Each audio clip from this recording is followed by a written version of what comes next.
Boa noite, José. Boa noite, Tudo bem? tudo certo? Opa, tudo bem. Temos 6 pessoas ao vivo. Agora já são 8h05. Eu acho que nós podemos começar. Para aqueles que estão presentes, boa noite. Mais uma vez é um prazer estar aqui. Agradeço a Pauline, a Ana Júlia e a Vanessa pela oportunidade. E também, para mim, é uma grande honra fazer parte desse processo de apologética virtual que o grupo vem se propondo aí nos últimos meses. E tem sido muito interessante. Para aqueles que não sabem, esse é um projeto voltado para a divulgação dos grandes doutores da igreja. Na semana passada a gente teve uma apresentação com a nossa integrante Fabiola sobre o livro do Amedeo Centini, que falou sobre as crises, a importância das crises, né, ou como elas são imprescindíveis para o crescimento desse organismo espiritual de cada indivíduo.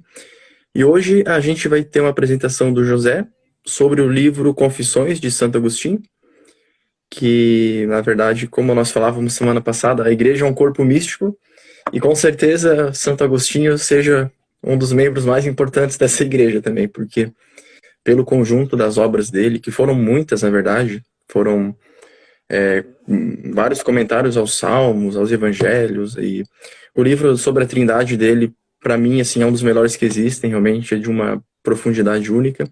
E os Confissões também é o grande pilar da igreja, da doutrina, a doutrina dessa nossa abertura que a gente almeja ter em relação a Deus, porque, como para aqueles que viram o evangelho de hoje, o próprio Cristo disse que do que adiantaria uma lâmpada debaixo de uma cama? Então, o que seria essa lâmpada para a nossa vida espiritual? Seria o nosso autoconhecimento. E a gente só almeja, a gente só consegue alcançar esse autoconhecimento à medida que a gente se abre para essa estrutura divina, que é o próprio Deus, e que é intermediado pelo Verbo, o Verbo que é Jesus Cristo. Então, à medida que a gente se abre para o Verbo e a gente pede para que ele nos refaça, nós começamos a tomar maior consciência das nossas próprias ações, entende? A gente começa a ter uma visão mais geral, orgânica, de quem nós realmente somos. E eu acho que essa me parece a grande essência das confissões de Santo Agostinho. À medida que ele se revela para Deus, Deus vai mostrando quem ele realmente é, de uma maneira muito mais verdadeira. Deus seria aquele que em mim é mais eu do que eu mesmo, como diria o próprio Santo Agostinho. Então, eu deixo a palavra com o José e mais uma vez agradeço a presença de todos. Boa noite, Alfredo. Boa noite a todos que acompanham a live pelas redes sociais. Sou José Carlos Weber, eu sou integrante do Centro de Estudos.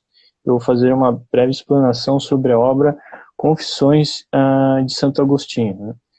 Trata-se de uma obra onde Agostinho ele conversa diretamente com Deus, né? Essa obra é a primeira autobiografia do Ocidente e conta a história de um pecador que virou santo, né?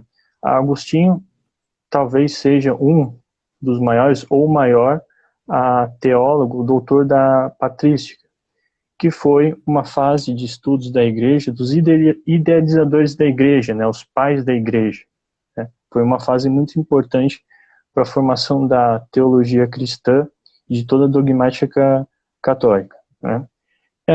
Agostinho ele nasceu em Tagaste, que era uma pequena cidade da província de Cartago, né, uma região que muito tempo tinha sido dominada pelos romanos, né? Ele nasceu em 354 depois de Cristo, só que a sua conversão acontece tarde, em 386 depois de Cristo, quando ele tinha 32 anos, né? E a obra Confissões de Santo Agostinho são 13 livros, onde ele conversa diretamente com Deus, ele faz aí suas confissões, né? Esses 13 livros aí foram, obviamente, escritos após a sua conversão, quando ele se tornou bispo, né? Então, primeiramente, vamos ver qual o significado aí de confissão, né? A palavra confissão ela vem do termo em latim confessio, que quer dizer falar junto, quer dizer, a confissão é qualquer tipo de pronunciamento, né? Nessa edição que eu li da obra Confissões, né, o autor ele usa como referência um ensaio do Papa Emérito Bento XVI, no qual ele usa um termo da Bíblia grega, né, ele usa o termo exhomologesis, quer dizer, mais ou menos, a, a, a confissão ela é ao mesmo tempo um pronunciamento e um agradecimento que a pessoa faz a Deus. Então, o que Agostinho faz nessa obra, né? Ele é um discurso composto, onde ele reconhece os próprios pecados que ele cometeu antes de sua conversão, né? E ele, ao mesmo tempo, ele louva a Deus pedindo sua clemência, né? Sobre a família de Agostinho. O pai de Agostinho, ele era pagão, de família pagã, né? Um pequeno proprietário de terras, ele era comerciante também, né? Ele não se interessava muito pela religião. Ele se converteu um pouco antes de sua morte. Já a mãe de Agostinho é santa da igreja, é Santa Mônica, sempre foi muito cristã e de família cristã, né? A Santa Mônica sempre rezou para que Agostinho se convertesse, né? Foi escolha da família não batizar Agostinho quando era pequeno. Ele é o filho mais velho de 3 filhos, né? Porque as penitências na época eram brandas e quiseram dar uma certa autonomia para Agostinho, algo que foi errado porque ele entrou caminhos que depois de sua conversão ele se arrependeu, né? Então, sobre a família de Agostinho, entre as páginas 50 e 51, ele fala o seguinte: assim, eu já tinha fé, com minha mãe e toda a família, menos meu pai, que todavia não me separou da religião materna para que eu não acreditasse em Cristo. Como ele ainda não acreditava, com efeito, minha mãe se esforçava para que tu fosses meu pai mais do que ele, e tu a ajudavas para que ela se impusesse sobre o marido, a quem melhor servia, porque nisso também servia a ti que los ordenavas. Então, Agostinho ele sempre admitiu que ele tinha fé, mas ele nunca se interessou pela religião. Ele era desde a mocidade, quando era um rapaz, ele era uma pessoa muito inteligente, né? Ele tinha uma capacidade muito grande, mas ele nunca se interessou pelo cristianismo, né? A primeira paixão de Agostinho foi a oratória, né? Quando ele tinha 17 anos, na cidade lá de Tagaste, na praça pública, ele teve contato com os oradores, né? E ele se encantou pela profissão. Os oradores, na época, eles eram pessoas que elas tinham a arte, eles sabiam falar em público de uma forma objetiva. Geralmente, quando um político tinha algum pronunciamento, um comércio, eles contratavam os oradores para ir nas praças públicas, e Agostinho achou incrível, mas ele foi estudar retórica em Cartago, lá, que era a capital da província. E retórica é a arte de argumentação, né? Então, com isso, ele também acabou aprendendo a oratória, né? Então, Agostinho, primeiramente, depois que ele se forma, ele vira professor de retórica, né? Ele se caracteriza por ser um rapaz que ele tem um desejo insaciável. Quer dizer, Agostinho, ele tinha um desejo insaciável por riquezas, por honra, por poder e por sexo. Ele não conseguia atingir um certo grau de felicidade. Esse desejo dele insaciável, ele não conseguia, no caso, atingir a felicidade, né? Então, de certa forma, Agostinho ele se comportava como um hedonista. Por quê? A pessoa querer riqueza e honra é errado? Não. Porém, Agostinho, por ser de certa forma hedonista, o objetivo dele era atingir seus desejos durante sua vida, né? E com isso ele era de certa forma egoísta, ele não se importava com outras pessoas. Então, assim, na profissão dele de retórica, geralmente pessoas contratavam ele para ele defender elas perante os tribunais, né? Muitas vezes ele sabia a verdade, o que aconteceu, mas ele usava a arte da retórica para persuadir os tribunais. Por quê? Cobiça. ele não podia perder no tribunal. Então ele abdicava da verdade, que ele sabia o que aconteceu com o cliente dele, e trocava a verdade aí pelo seu desejo. Também a questão do sexo, ele tinha diversas relações com as mulheres e, de fato, o objetivo era obter o desejo dele, ele não se importava com nenhuma mulher, não tinha nenhum tipo de compaixão, ele era uma pessoa egoísta, né? Então, o processo de conversão dele, então, da capacidade intelectual dele de compreender as coisas, acontece entre 17 anos, quando ele começa a estudar retórica, e vai até os 32 anos, que é quando ele de fato se converte, né? Em questão da carreira dele de retórica, ele atingiu o grau máximo, porque depois que ele virou professor em Cartago, ele criou uma escola de retórica em Roma, que era o centro do mundo na época, né? E depois ele vai para Milão participar da corte imperial, né? Então, a questão de carreira dele, ele atingiu todos os seus objetivos, né?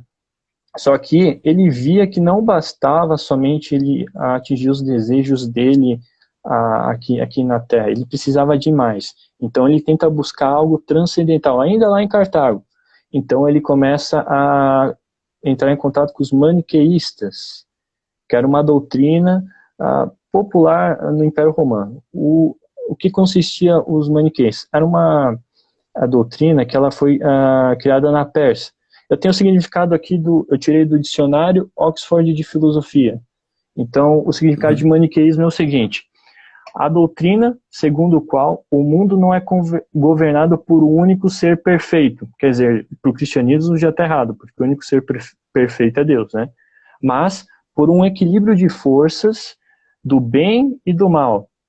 A doutrina eleva o demônio, enquanto personificação do mal, a uma posição de poder comparável à de Deus, né? Então, fala que o criador é maniqueísmo porque o criador era um professor persa chamado Maniqueu, né? E foi popular entre o século III até o século V.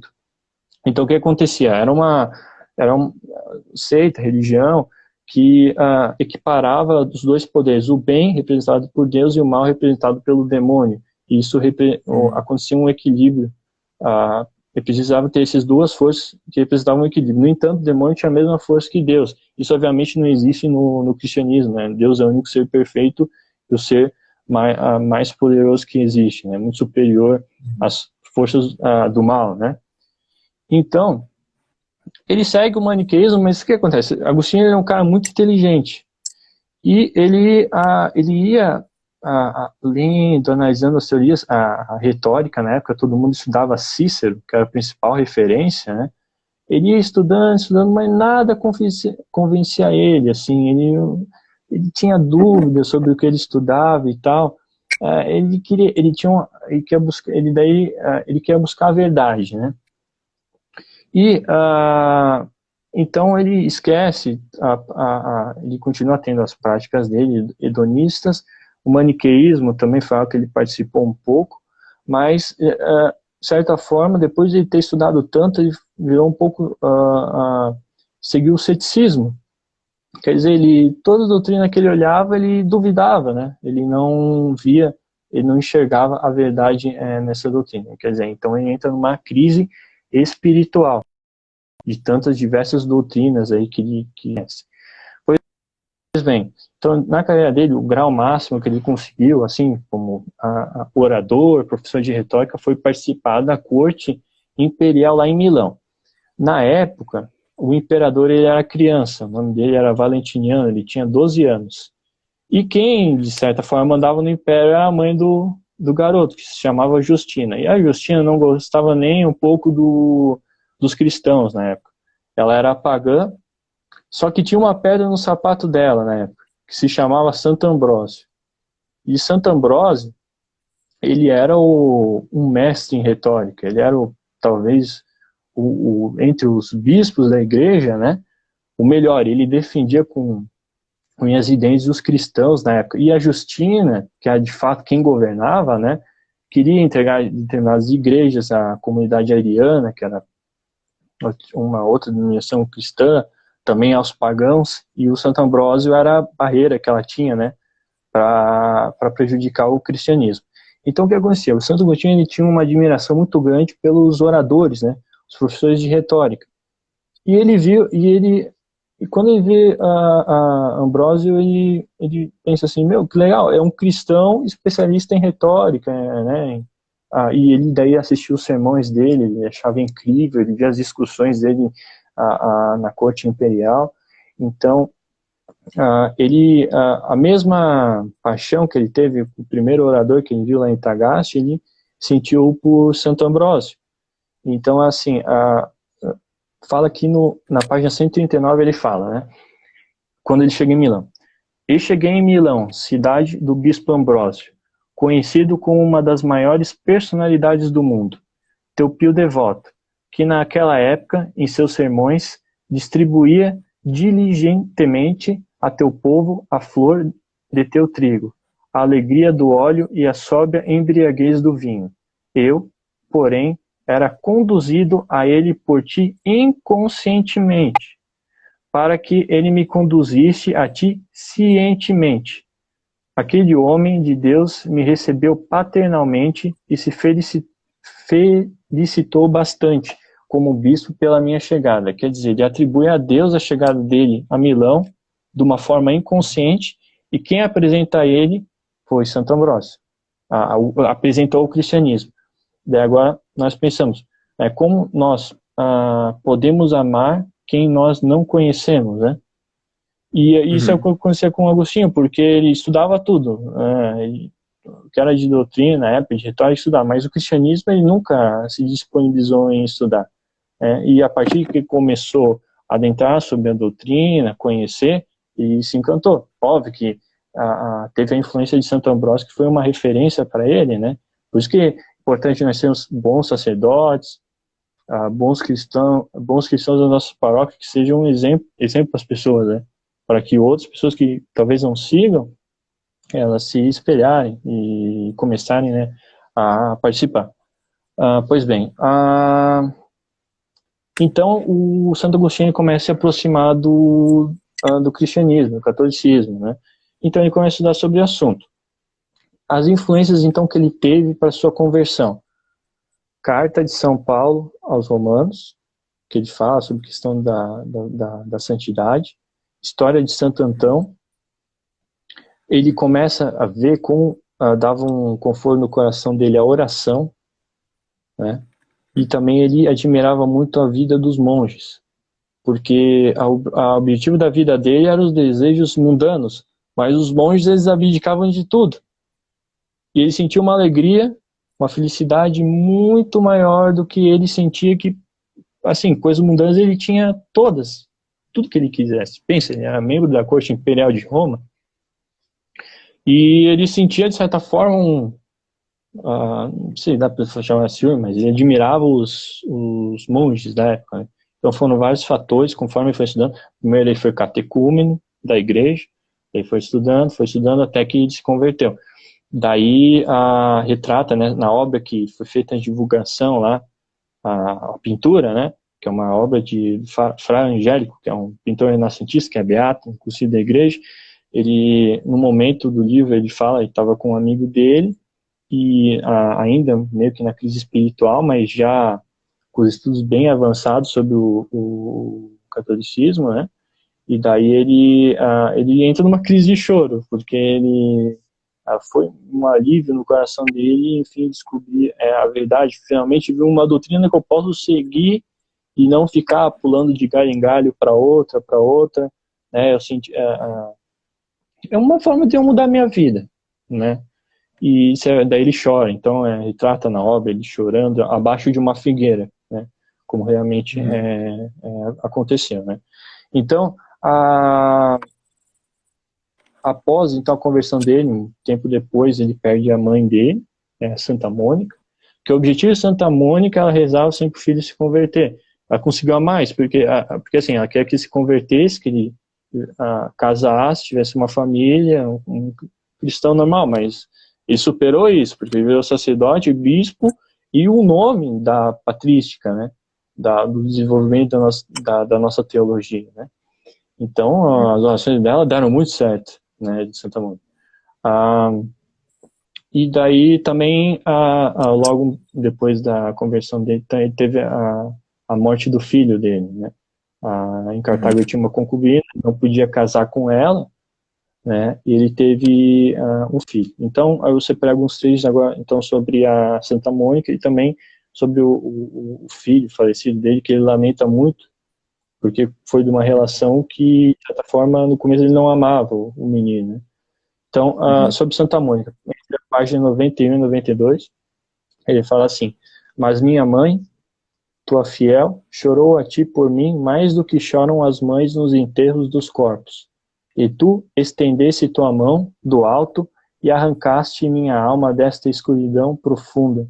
Com efeito, pela fé, e o Espírito que recebeu de ti, ela me via morto, e tu a ouviste, Senhor. Quer dizer, também ele atribui as graças de sua conversão a Santa Mônica. Ela pediu intermédio aí, pediu a Deus, né, que acontecesse isso, e Deus de forma fez com que Agostinho de forma inconsciente, né, achasse ele. Na verdade, Deus está dentro de todos, né, mas que tivesse uma iluminação, né. Quem apresenta a doutrina é Santo Ambrósio. Então os dois, Santa Mônica e Santo Ambrósio, foram essenciais, né, pelo desenvolvimento de Santo Agostinho, né.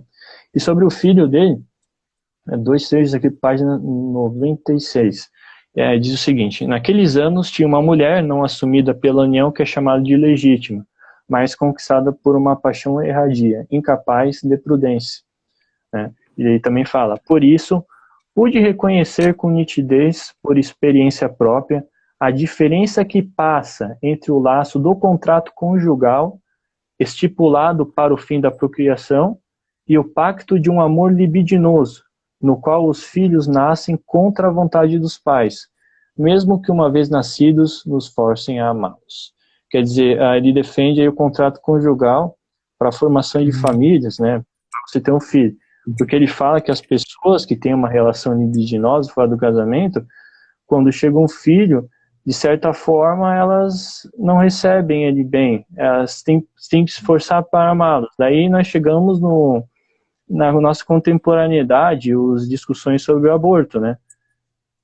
Os casais que querem abortar as crianças são famílias casadas que têm um amor, porque a criança representa o amor, né, entre as pessoas casadas e tal. Não, são crianças que nascem dessas relações, chama relações libidinosas, e quando a criança chega, a criança não tem culpa, ela não, os pais se forçam a amar elas, e alguns querem matar elas, como é no caso do aborto. Então é uma reflexão aí que Agostinho faz a preferência pelo contrato conjugal, né?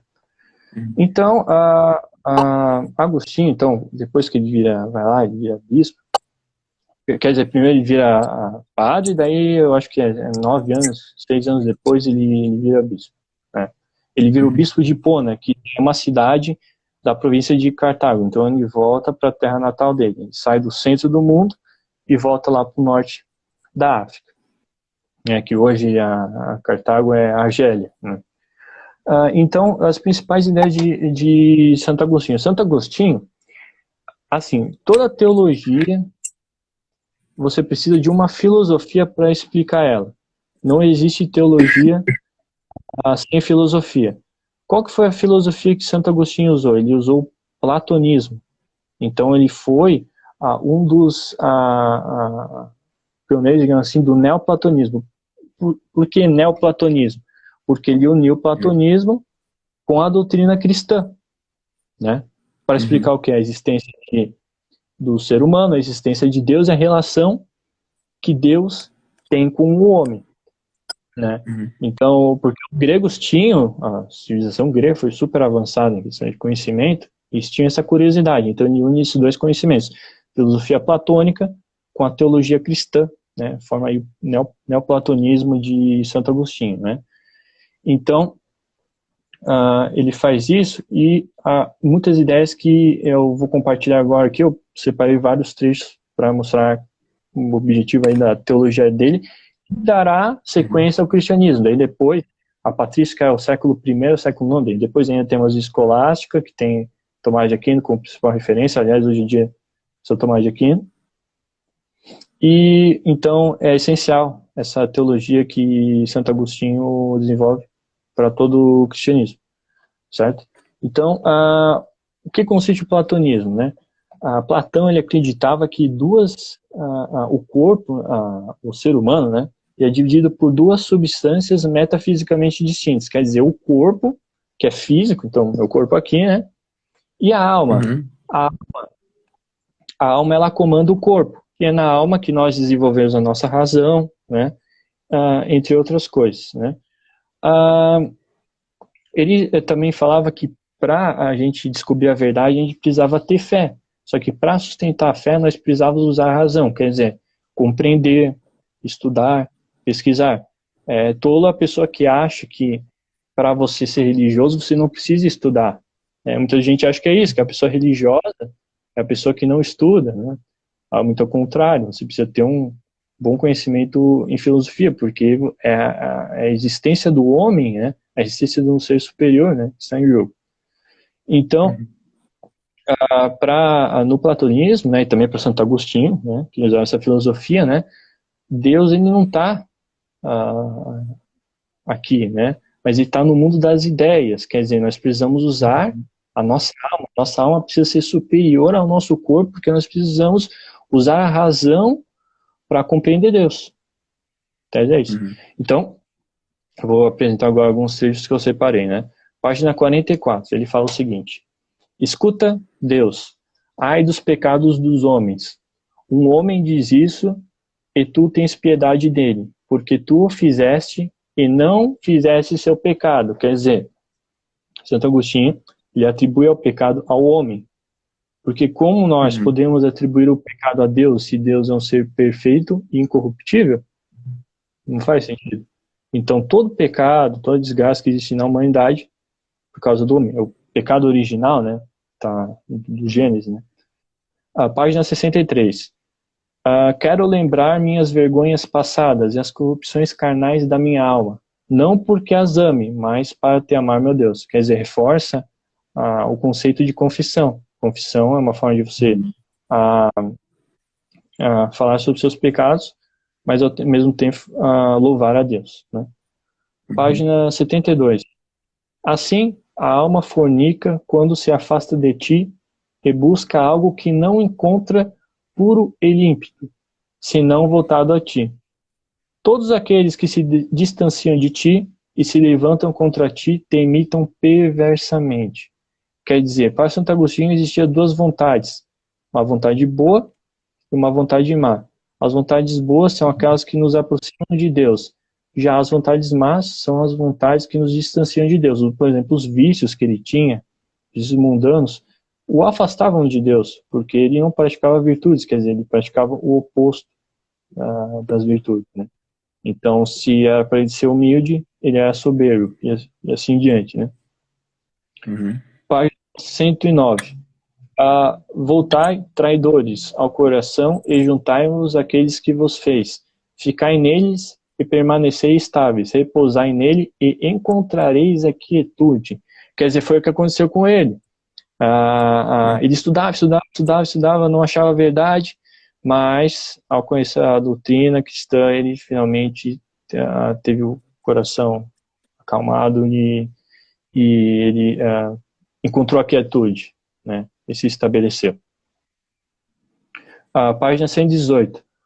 O nosso bem vive sempre em ti, e é por aversão a ele que somos perversos. Quer dizer, muitos escritos de Santo Agostinho é justamente para se opor aos maniqueus, porque assim o mal é justamente a ausência do bem, né?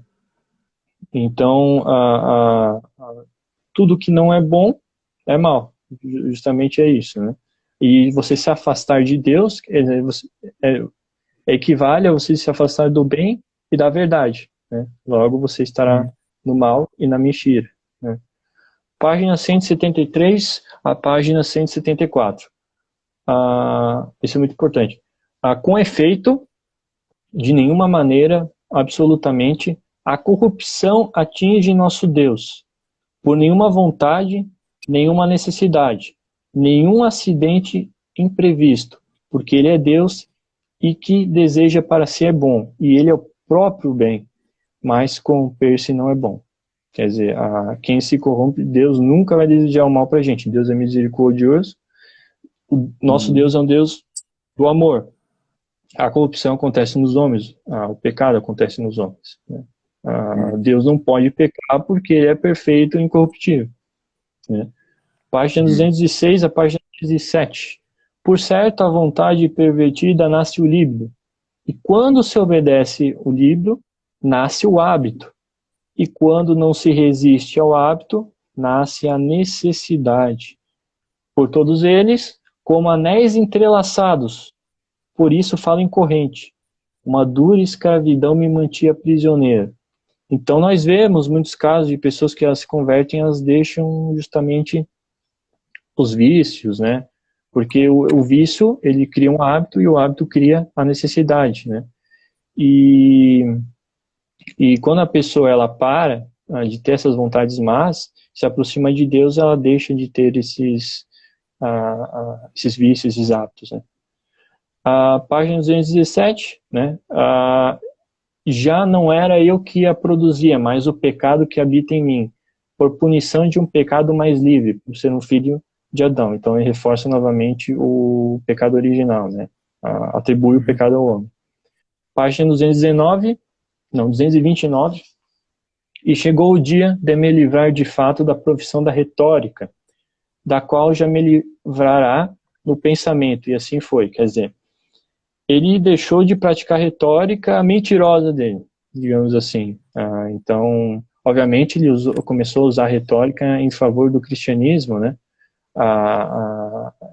Para defender a Deus. E nós também, nós temos que usar as técnicas de argumentação para defender nossa religião. Isso é essencial. Mas, óbvio, sempre com um compromisso com a verdade, né?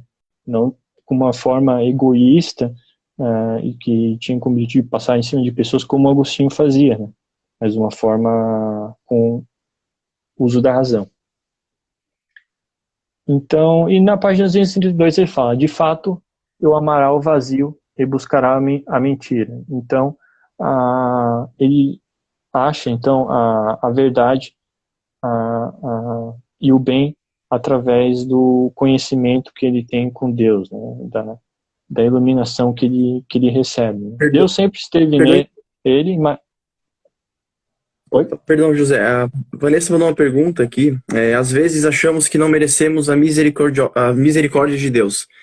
O que aprendemos com Santo Agostinho a respeito disso? Às vezes achamos... Opa, perdão. Deixa eu...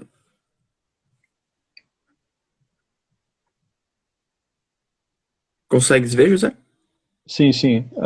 Não merecemos a misericórdia de Deus.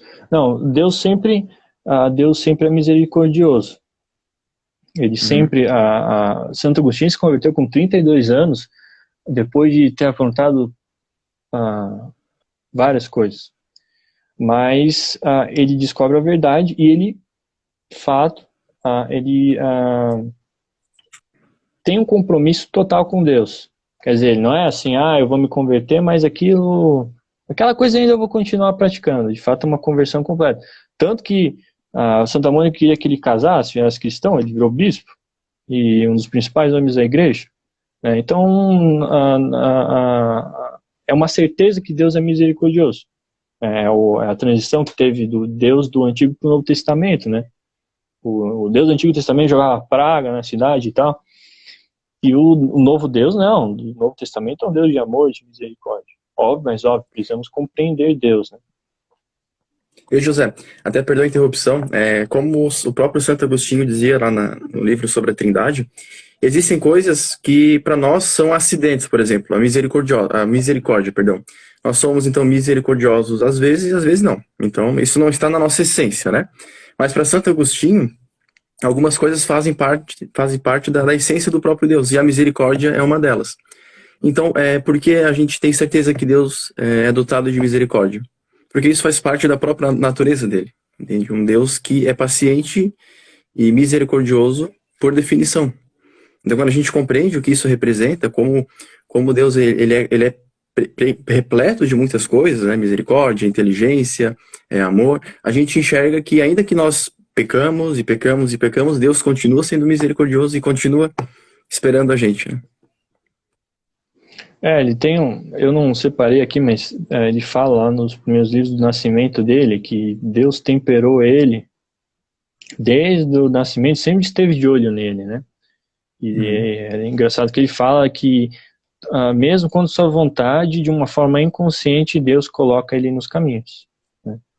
Mas óbvio que quem ofereceu a doutrina para ele foi Santo Ambrósio, mas ele chegou a Milão, ele atribui a graça divina.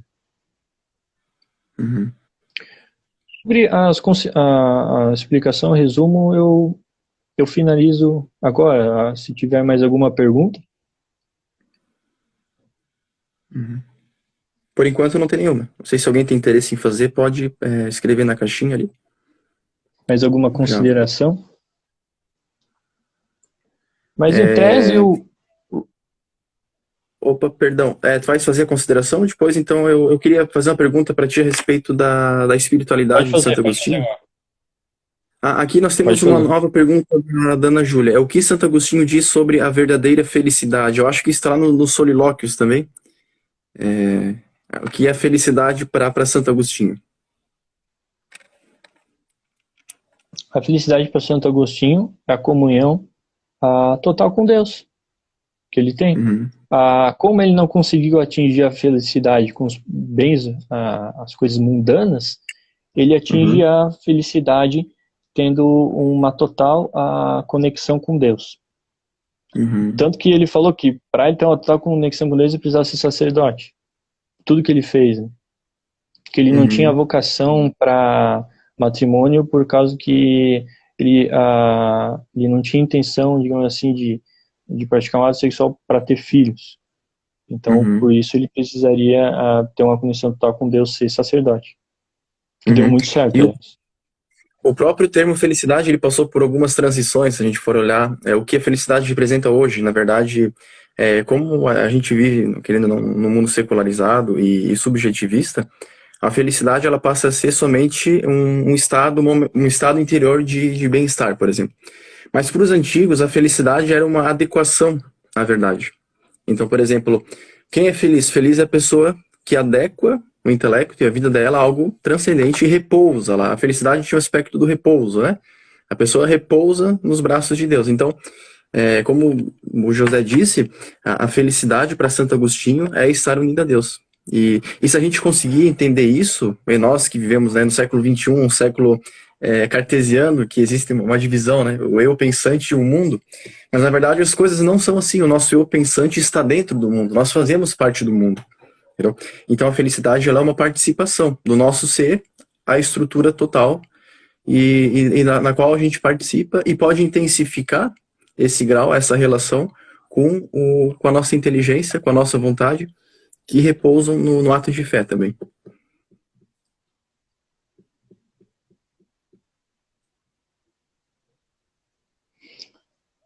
Exatamente, Alfredo.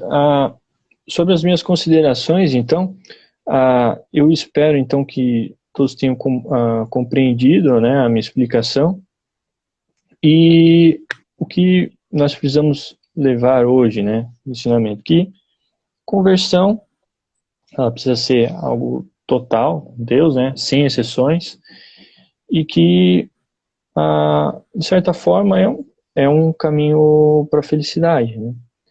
Agostinho não atingiu com as coisas mundanas, ele atinge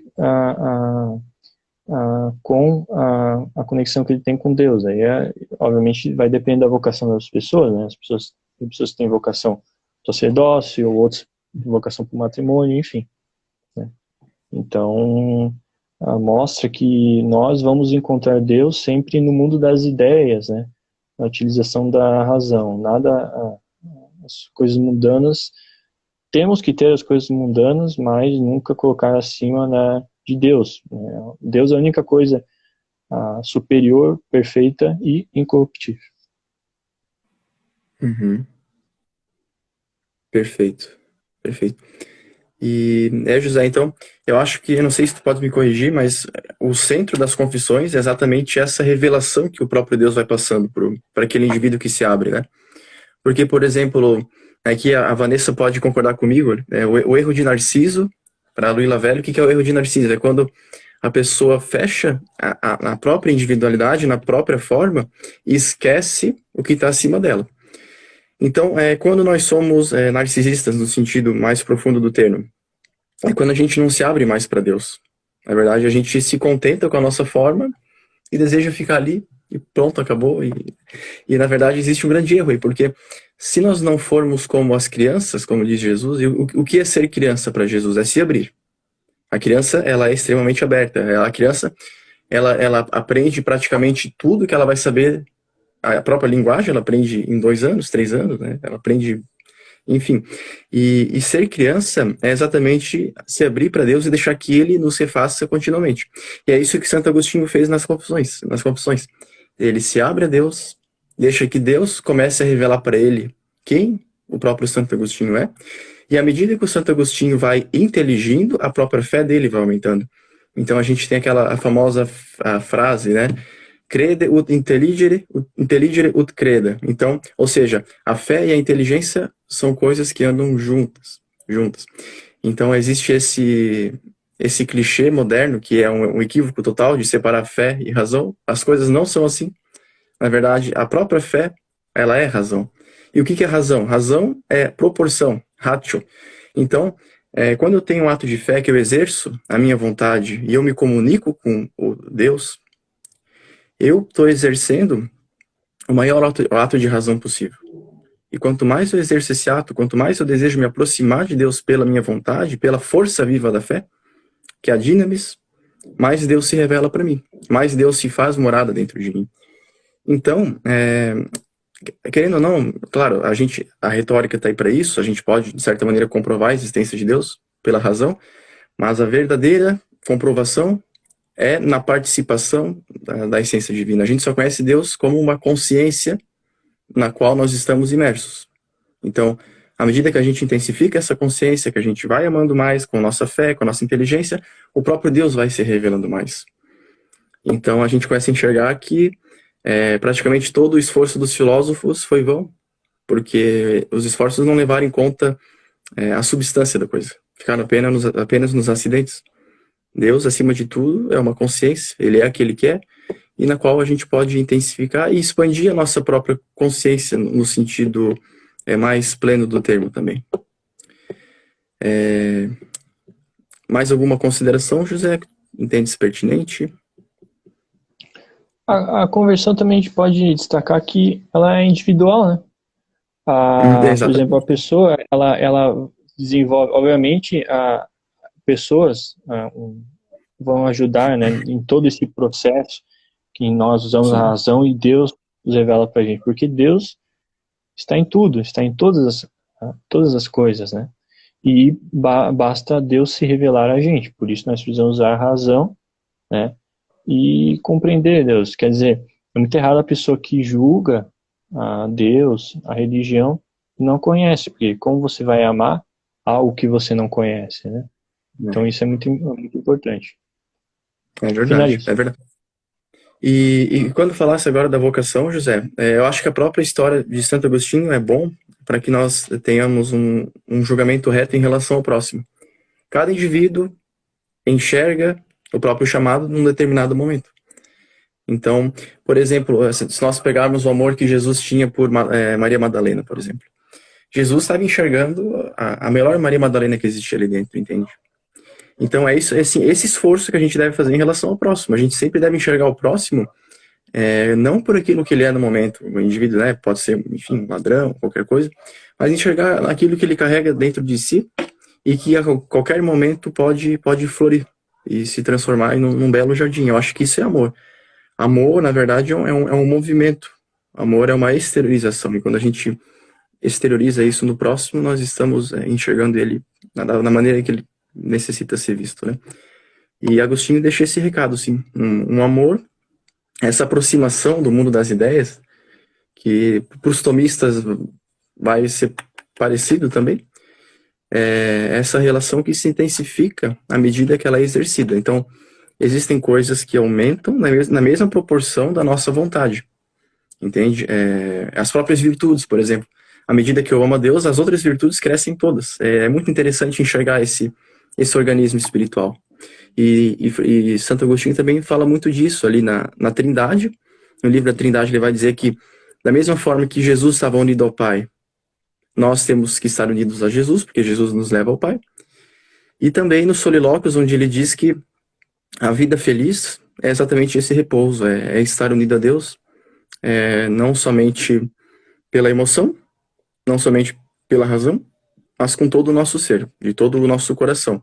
Então aí aparece a figura do Santo Agostinho segurando o coração em chamas. O que é o coração para o simbolismo católico? O coração é o nosso ser que pulsa em plenitude e que é ali que a gente deve participar, estar com Deus, unido a Ele, e pedir para que Deus aumente esse contato até que a gente chegue à bem-aventurança. Espero que chegue aqui, para nós, seja aqui na Terra, mas isso com certeza vai acontecer para aqueles que assim o desejarem, né? Alguém tem mais alguma pergunta?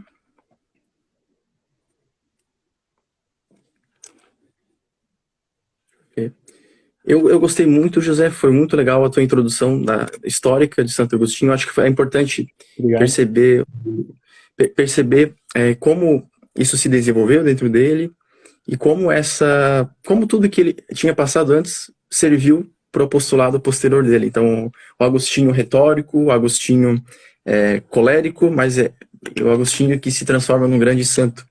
O próprio Agostinho vai dizer que as virtudes são feitas das mesmas matérias que os vícios, ou seja, para aquelas pessoas que são carregadas de vícios, basta a chama do amor para que esses vícios se transformem em virtudes.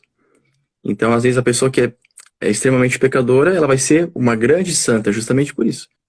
Porque essa semente do mal pode germinar numa árvore muito exuberante. Eu acho que isso é importante perceber para a nossa vida espiritual também. Foi muito, muito legal, José, muito legal mesmo. Foi assim, um encontro muito esclarecedor. Consegui sintetizar a história de Santo Agostinho, a metafísica, a mística, ficou tudo muito claro. Para mim, assim, eu entendi perfeitamente. Eu acho que todos também entenderam, porque foi muito bom. E eu quero agradecer por mais esse encontro e que venham muitos pela frente. O nosso grupo está indo muito bem, eu sou muito feliz em fazer parte dele. E mais uma vez quero apenas agradecer. Vamos terminar com uma oração, uma Ave Maria, pedindo para que nosso grupo seja intercedido pelo propósito da pureza e também pelo propósito do verdadeiro amor. Ave Maria, cheia de graça, o Senhor é convosco. Bendita sois vós entre as mulheres e bendito é o fruto do vosso ventre, Jesus. Santa Maria, Mãe de Deus, rogai por nós, pecadores, agora e na hora de nossa morte. Amém. Muito obrigado. E assim ficamos. Muito obrigado mesmo. E uma ótima sexta-feira e um ótimo final de semana para todos. Que Deus esteja conosco.